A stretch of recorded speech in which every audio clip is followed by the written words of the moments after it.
Bonjour, bienvenue à notre rencontre de l'Église du Jubilé. On est dans une rencontre de 10 heures et c'est le temps de la parole, donc c'est rendu 11 heures pour passer. Euh, Encore, tu es le bienvenu à être avec nous ou par Zoom ou en personne. L'adresse est ici avec la vidéo et tu seras le bienvenu euh, tous les dimanches matin à 10 heures et tous les mercredis soir à 6 heures à 18 heures. Vous pouvez nous rejoindre par Zoom. Et ça fera plaisir de vous voir et communiquer avec nous. Juste laisse-nous savoir s'il y a des choses en train de venir, si tu as des questions, si tu as des revanches. On peut toujours utiliser ça aussi. Euh, la dernière fois qu'on s'est parlé, ça fait 2 semaines, j'ai parlé de le Fils prodigue. Euh, C'était la fête des pères.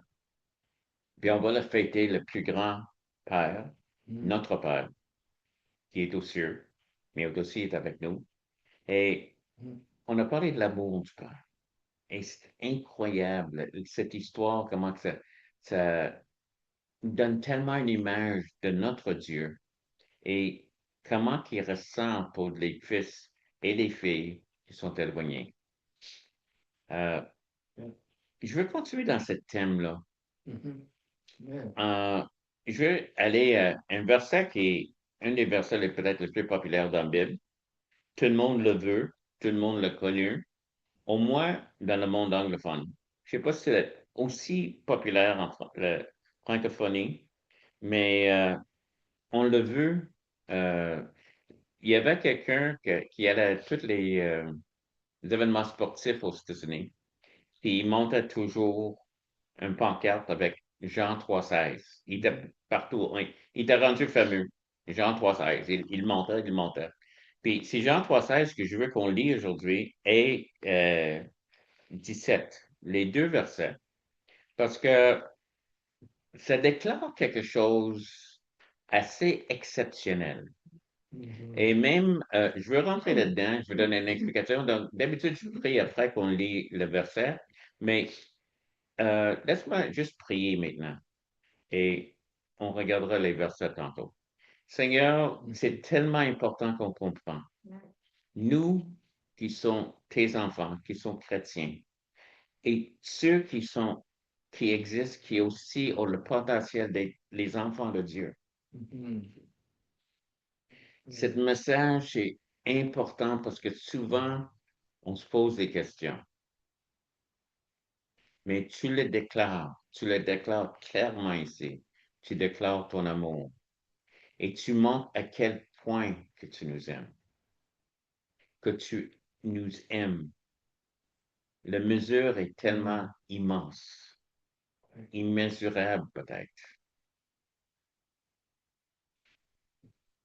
et non comprendre. Tu as été contre-courant de la religion, contre-courant de même les pensées intellectuelles. Tu as été contre-courant et tu as exprimé Mhm. l'amour. Mhm. Fait qu'on peut goûter ton amour. Fait qu'on peut goûter les fruits de cet amour. Mhm. Jésus, que tu reçois les fruits de ton œuvre sur la croix, le plus grand acte d'amour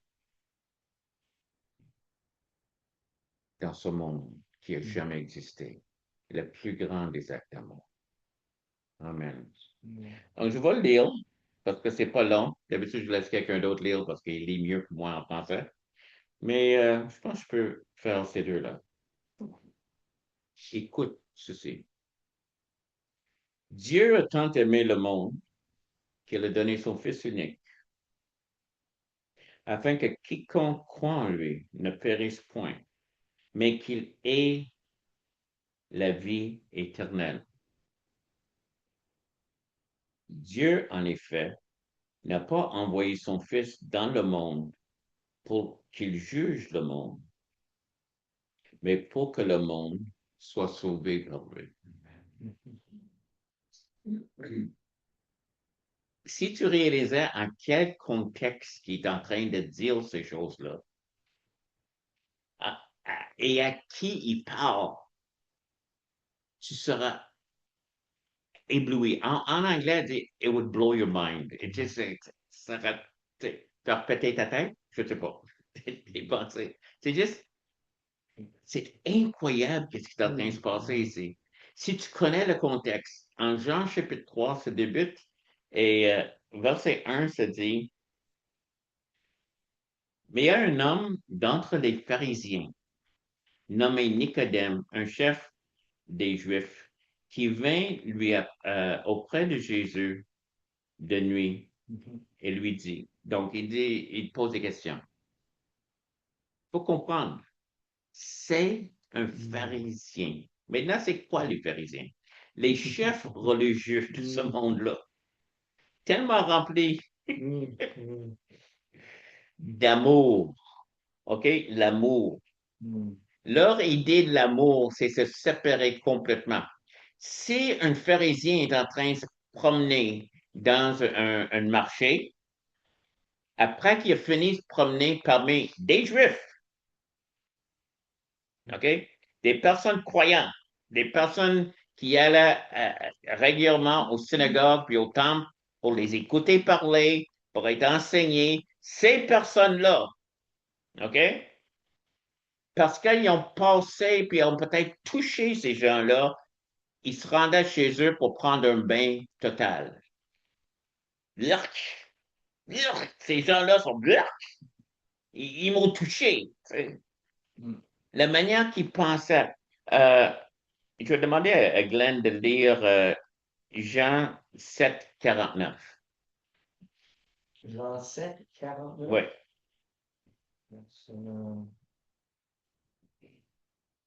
Et peut-être Denise, Marc 7, 3 et 4. J'ai pas mes lunettes. OK. Donc, Margie, Marc 7, 3 et 4. Alors, Jean 7, 49, mais cette foule qui ne connaît pas la loi, ce sont des maudits. Amen. Ça, c'est leur idée. Cette foule qui ne connaît pas la loi, mais ils connaissent tout ce que les enseignements, ils suivaient les enseignements, mais Oui. sont maudits. OK? Alors, eux, c'est des personnes, on peut dire croyants, mais pas assez. Parce qu'ils ne sont pas pharisiens. T'sais. Et les pharisiens, comme la fameuse parabole est donnée, il y a deux personnes qui montent au temple, puis il y a un, c'est un pharisien, puis l'autre, c'est un publicain. Puis le pharisien disait, merci Seigneur, puis je suis pas comme ce publicain, je jeûne, je fais ci, je fais ça, puis je lis. Puis le publicain est là en train de dire, Seigneur, pardonne-moi pour mes péchés, pardonne-moi, tu sais, comme je suis pas digne d'être ici. Puis Jésus a dit, il y a un seul qui est sorti libéré, qui est sorti justifié de cette place-là. Et c'était pas le pharisien qui se pensait meilleur que les autres. Ils ont touché du monde. Merci. Or, les pharisiens et tous les Juifs ne mangent pas sans s'être lavés soigneusement les mains, conformément à la tradition des anciens. Et quand ils reviennent de la place publique, ils ne mangent qu'après s'être purifiés. Ils ont encore beaucoup d'autres observances traditionnelles, comme le lavage des coupes, des cruches et des vases d'airain. OK. Donc, ils se lavent tout le temps. Ils lavent les coupes, ils lavent tout ça. Tout est sale. Surtout quand ils revenaient de la place publique. Donc, ils trouvaient que le monde, et ça, c'est du monde croyant. OK? Peux-tu imaginer? Ils voyaient Jésus assis en Luc chapitre 15, il est assis avec des gens de mauvaise vie. Mais il ne sait pas avec qui il était assis. Il se dit enseignant. Jésus dit, un enseignant. Il est assis avec ces gens-là. Des publicains, des personnes de mauvaise vie. Il y a du monde qui pensait qu'il y avait probablement des prostituées, d'autres. Il ne sait pas. Puis Jésus a dit, je ne suis pas venu pour toucher ceux qui se pensent justes. Je suis venu pour toucher ceux qui sont dans le besoin. Remarque qu'est-ce que ça dit en verset 17. Il n'a pas envoyé son Fils dans le monde pour juger le monde. Et c'est pour ça qu'il pouvait s'asseoir avec le monde. Et le monde s'approchait de lui. Oublie pas que les pharisiens, la raison qu'ils touchaient pas, qu'ils rejetaient, puis il y avait des caractères de chien. OK, juste au nom de Dieu. Ça. J'ai toujours trouvé ça dur. J'ai rencontré des gens comme ça, qui sont des chrétiens, puis c'est fâché après tout le monde. Euh, J'étais jeune chrétien, j'ai rentré dans l'église, puis l'église où j'allais, c'était une bonne église, du bon monde, mais il y avait quelqu'un en visite, en tout cas, ce gars-là il était habillé en noir, puis il était juste assis parmi nous, mais en tout cas, il est en train de jaser avec quelqu'un, puis il parlait assez fort. Puis il disait comme, moi, comme je dis, ça fait pas longtemps que j'ai accepté le Seigneur, je suis devenu chrétien, ça fait peut-être quelques semaines, puis il est en train de dire, hey, et Dieu va juger le monde, puis quand il va être tellement content quand il juge ce monde-là. Oh, mon cœur était tellement rempli de chaleur. J'ai regardé lui, je dis, ah, j'aimerais être comme lui. Non, je regarde à lui, puis je dis, si je deviens comme lui, je me tue. Pas vrai. Pas aussi. Parce que ces gens-là pensent qu'ils représentent Dieu. Mm. C'est-tu le plus grand, parlant d'amour, le plus grand commandement? Le plus grand commandement, c'est aime le Seigneur ton Dieu de tout ton cœur, de toute ton être, toutes tes pensées. OK? J'aimerais ça que, merci pour la grâce, parce que même ça, je ne suis pas rendu là, mais j'aime Dieu. C'est une des raisons que j'aime Dieu? Parce qu'il est attirant. Oui. Qu'est-ce qui est dommage? Ceux qui sont en train de proclamer, dire ils sont saints, je les regarde, et sais-tu quoi? En anglais, le mot aime et aime, c'est comme on a like, we like somebody. Mhm. Mais je aime d'autres personnes. C'est ça. Quand je vois ces gens-là qui agissent de même et je pense qu'ils représentent Dieu, j'imagine si quelqu'un les voit, dit I've got to love this God. Il faut que j'aime ce Dieu-là. I don't even like your representative. Je l'aime. Tu sais, j'ai aucun sentiment d'attirance par celui qu'il représente. Comment je peux l'aimer? Mm. Mm. Ça, c'est l'idée des pharisiens. Puis les pharisiens étaient souvent, le monde avait peur d'eux, mais personne aimait ce monde-là. Et n'oublie pas, c'était supposé être les représentants de Dieu sur terre. Mm.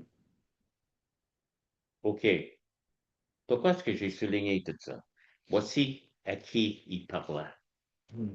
Et sais-tu qu'est-ce qu'il disait?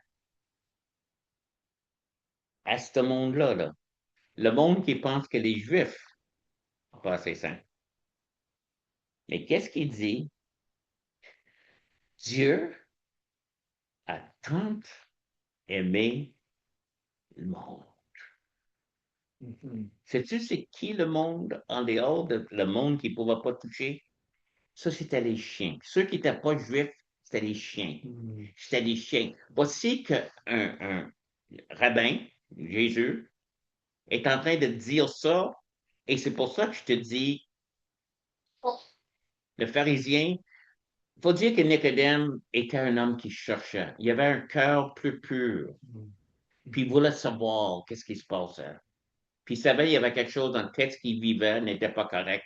Et il regardait ce rabbin-là, donc il a été le voir avec un cœur ouvert, puis disant, qu'est-ce qui me manque? Je pense que c'est ça qu'il voulait savoir. Mais quand même que Jésus dit ça, un pharisien, peux-tu imaginer à quel point c'est bouleversant? Dieu aime le monde, mais non! C'est comme le gars qui était dans l'église. J'ai hâte qu'il détruise ce monde-là. Et c'est pas Dieu qui est en train de dire ça. Mm.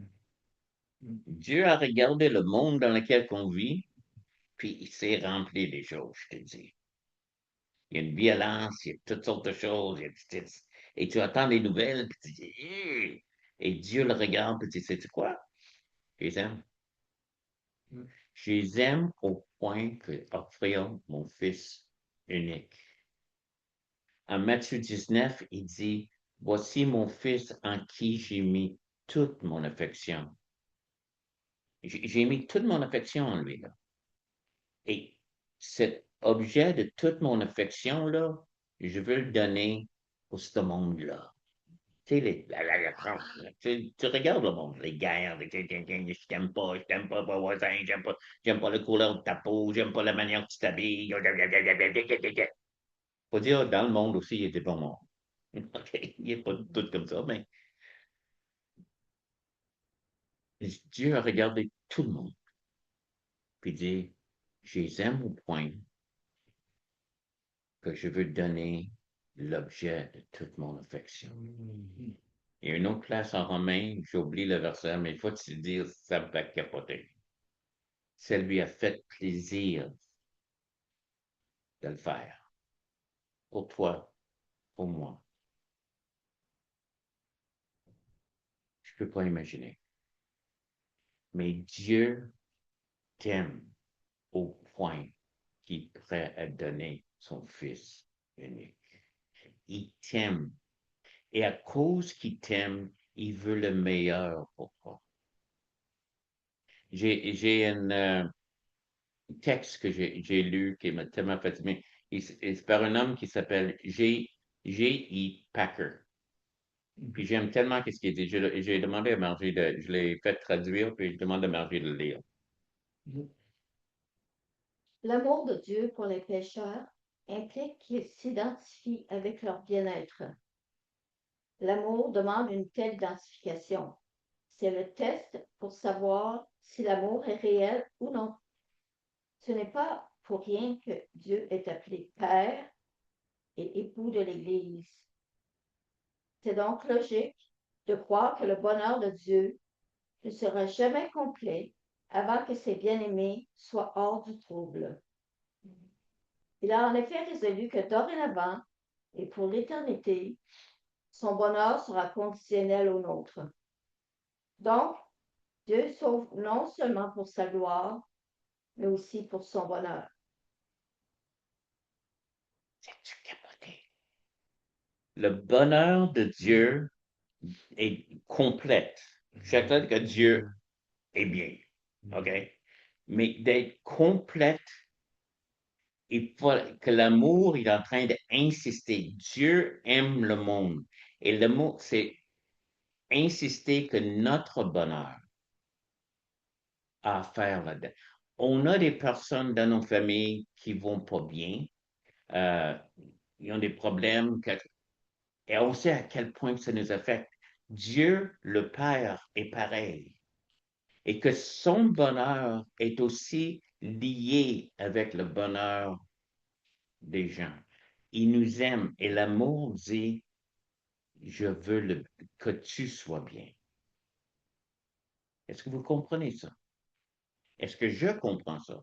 Parce que je dis des mots des fois que je contemple et je ne catch pas complètement encore. C'est tellement énorme et tellement incroyable que Dieu m'aime au point que mon bonheur affecte son bonheur. Si je suis pas bien, lui n'est pas bien. Quand une des choses qu'il disait, c'est que j'ai vu les souffrances de mon peuple en Égypte. Le mot veut là est tellement intime, comme s'il a ressenti. Il a ressenti la douleur qu'il est en train de vivre, tellement qu'il est connecté avec ses enfants, avec son peuple. Il a fait la même chose pour nous. On voit que Jésus, une des choses que je répète souvent dans les messages, c'est comme souvent on pense que Dieu, il est comme sévère et loin. Tu sais, comme même la religion, des fois, ils disent, mais avant d'être capable de parler avec lui, là, que ça va prendre. Tu parles avec le secrétaire, peut-être tu parles avec, mais probablement un membre d'une comité, puis après là, et peut-être le secrétaire, puis là, son secrétaire personnel, et peut-être s'il est le temps, il va te parler. Puis qu'est-ce que Dieu va te dire? C'est aide-toi et le ciel t'aidera. OK? Hey, juste montre comment parce que tout ce qui va t'arriver, la religion fait ça. Hey, c'est toujours dur, dur, dur, dur. C'est dur, dur, dur d'être chrétien. dur d'être un bébé. Dur, non. Oui, c'est impossible d'être chrétien. Mm. On a une grâce qui nous est donnée Mm. pour faire marcher. Et on a un Dieu qui nous aime et qui agit pour nous parce qu'il nous aime. Parce qu'il nous aime. Comprends ça. Bon, souvent on dit, mais il faudrait que tu pries pour euh, elle ou lui, parce qu'il faut comprendre qu'il a donné sa vie, puis toutes les bonnes choses, ou il était un bon père de famille. C'est pas la raison pourquoi Dieu va agir. Dieu l'aime déjà. Mm. Mm. Et Dieu a guéri du monde qui était assez. Tu te poses la question, pourquoi lui? Pourquoi elle? Parce qu'il les aime. Je peux pas toujours expliquer son amour parce que je l'ai pas. Mais lui, il l'a pour toi. Et non, il est pas loin. Et le Dieu de l'Ancien Testament, il y a un jour que j'ai oublié le verset. Mais en tout cas, justement, que Philippe est en train de parler avec Jésus, puis il dit on, montre-nous le Père. Mm. Ok. Mhm. Jean 14, c'est ça, je pense. Montre-nous le Père. Puis Jésus dit, tu étais avec moi si longtemps et tu n'as pas vu le Père. Celui qui m'a vu a vu le Père. Je le suis. Donc, quand Jésus a guéri les gens, c'était le Père en action. C'était l'amour du Père. Quand Mm. Jésus voyait du monde qui avait faim, et c'est dit qu'il a ressenti, il avait compassion. Le mot splanchizomé, euh, ça veut dire il ressentait les douleurs d'enfantement pour eux. Parce qu'il y avait faim. Ben, oublie pas que c'est du monde qui n'avait pas un McDo sur chaque coin, puis une épicerie et d'autres choses. C'est du monde assez tough qui peut-être aurait pu. Il manquait de nourriture de temps en temps. Il n'allait pas mourir, mais il allait être très inconfortable. Donc, il les a nourris parce qu'il les aimait. Il avait de compassion. Une Mm. autre place, il y avait du monde, puis il sentait la même douleur d'enfantement parce que c'était du monde qui était comme des brebis sans berger. Autrement, il était confus. C'est tout. Juste une confusion. Et il ressentait une compassion profonde. Mm. Et Jésus a dit, ça, c'est ton Père. C'est lui qui il a regardé une veuve avec un fils. Son fils est mort, puis il a ressuscité. C'est Dieu qui a fait ça. Jésus, Dieu. Celui qui m'a vu a vu le Père. Mm. Ça, c'est l'amour que Dieu a pour toi. Puis ça, c'est l'amour que Jésus a pour toi. Donc, Dieu a donné son Fils unique. Il fallait que le Fils unique soit d'accord à le faire aussi, par amour. Mm. Dieu t'aime. Est-ce que je peux comprendre toutes les choses qui arrivent dans nos vies, qui peut-être sont dures, ou tout ça? Tout ce que je sais, c'est que celui qui parle ment jamais. Et quand il dit qu'il t'aime, il t'aime vraiment. Encore une idée religieuse, c'est que on disait au monde qui souffrait, et je pense que je l'ai mentionné la dernière fois que j'ai prêché aussi, c'est que c'est parce qu'il t'aime qu'il est en train de souffrir. Et souvent, la réponse est venue, c'est qu'il m'aime un peu moins. J'aimerais mieux ça. Non, l'amour est positif. L'amour fait du bien. Est-ce que l'amour discipline? Oui.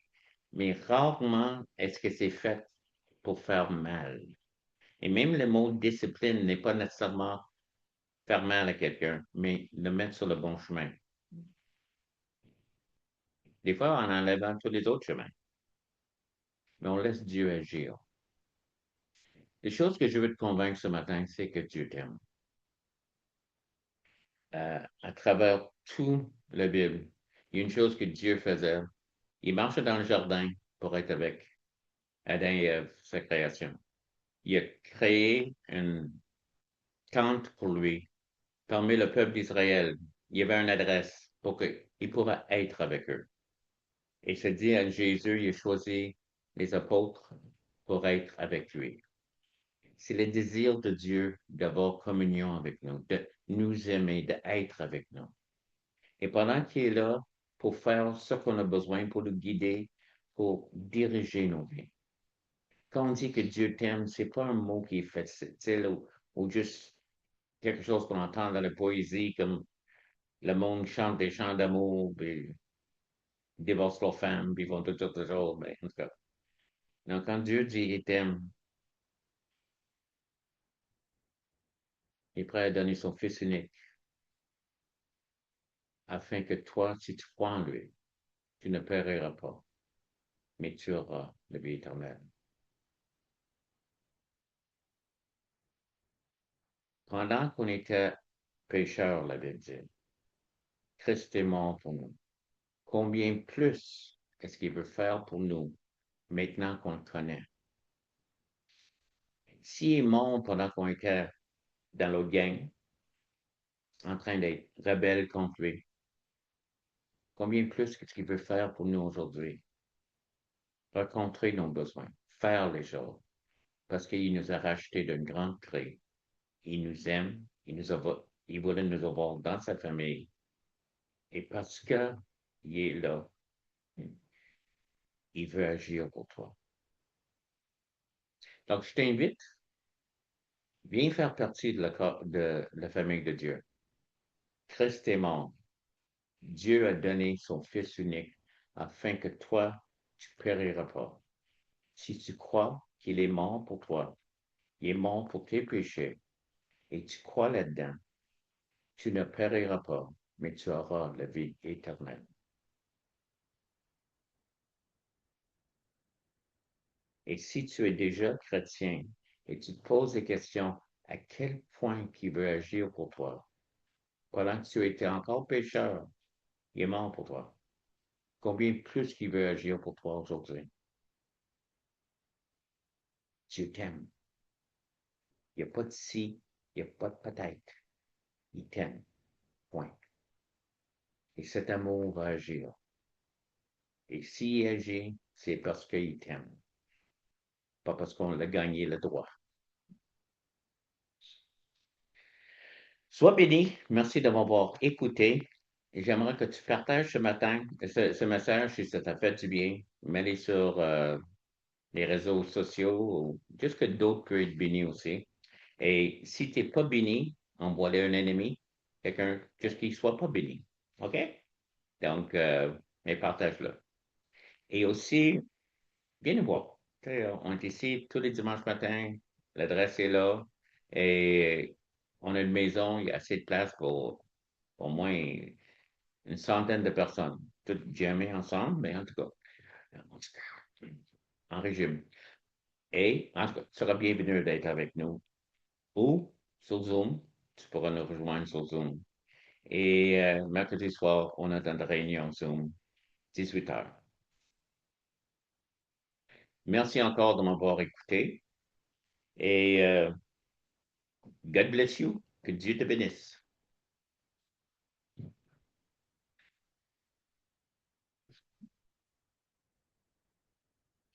Là, c'est toute mon affaire. C'est smooth de manière que je fais ça. Là. Tu ne remarques pas que je suis en train d'arrêter le,